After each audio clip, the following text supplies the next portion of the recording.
احرام کی نماز اس کا کیا حکم ہے؟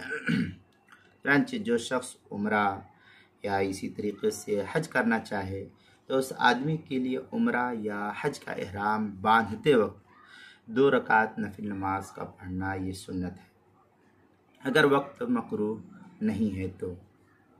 چنانچہ فتاوی عالمگیریہ میں ہے ثم یصلی رکعتین ولا یصلیھا فی وقت المکروہ وتجزیہ المکتوبہ کذا فی البحر الرائق، یہ فتاوی عالمگیریہ کی عبارت ہے، پہلی صفحہ 223، کتاب الحج الباب الثالث فی الاحرام، مکتبہ رشیدیہ کوئٹہ بلوچستان کا چھپا ہوا نسخہ اس کے اندر۔ فتاوی شامی دوسری جلد صفحہ 481 482، کتاب الحج صفت الحج جو HM سعید کراچی کا چھپا ہوا نسخہ اس کے اندر۔ اسی طریقے سے غنیۃ الناسک صفحہ 73 قبیلہ فصل فی کیفیت الاحرام کے تحت جو ہے اس کو نقل کیا۔ یہ تو ایک صورتحال تھی۔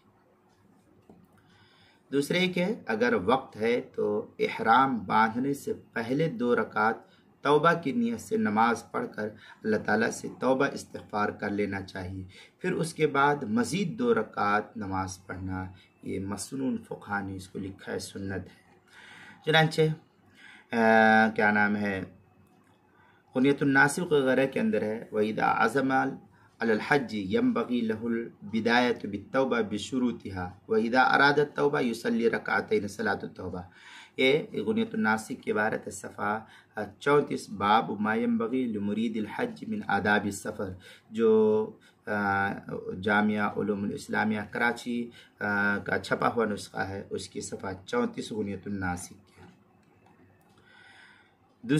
تیسری صورت یہ کہ اس نماز کی نیت یہ کرے کہ میں 2 رکعت احرام کی نماز پڑھ رہا ہوں، یہ نیت کر کے 2 رکعت نماز پڑھے، پھر کہے اللہ اکبر، یا عربی میں اس طرح کی نیت کرے نویت ان اصلی رکعت الاحرام سنتا للنبی علیہ الصلاۃ والسلام۔ اگر کسی کو یاد نہیں ہے یہ تو یہ کہہ سکتا ہے میں احرام کی نیت باندھتا ہوں، تو بھی کوئی حرج کی بات نہیں ہے۔ چنانچہ اس سلسلے میں غنیۃ الناسک میں ثم یسن ان یصلی رکعتین بعد اللبس ینوی بہا سنت الاحرام، اس طریقے کی عبارت غنیۃ الناسک صفحہ 73 قبیلہ فصل فی کیفیت الاحرام و صفت التلبیہ، جو ادارۃ القرآن کراچی پاکستان کا چھپا ہوا نسخہ ہے، اس کے اندر یہ تفصیل نقل کی گئی ہے۔ اسی طریقے سے نماز کے مسائل کا انسائکلوپیڈیا، اس کے صفحہ 70 اور صفحہ 71 عنوان ہے احرام کی نماز، حروف تہجی کا الف، اس کے تحت جو ہے یہ مسئلے کی تفصیل نقل کی ہے۔ نماز کے مسائل کی انسائکلوپیڈیا پہلی جلد صفحہ 70 اور صفحہ 71 پر اس کو نقل کیا گیا، وہاں دیکھ سکتے ہیں۔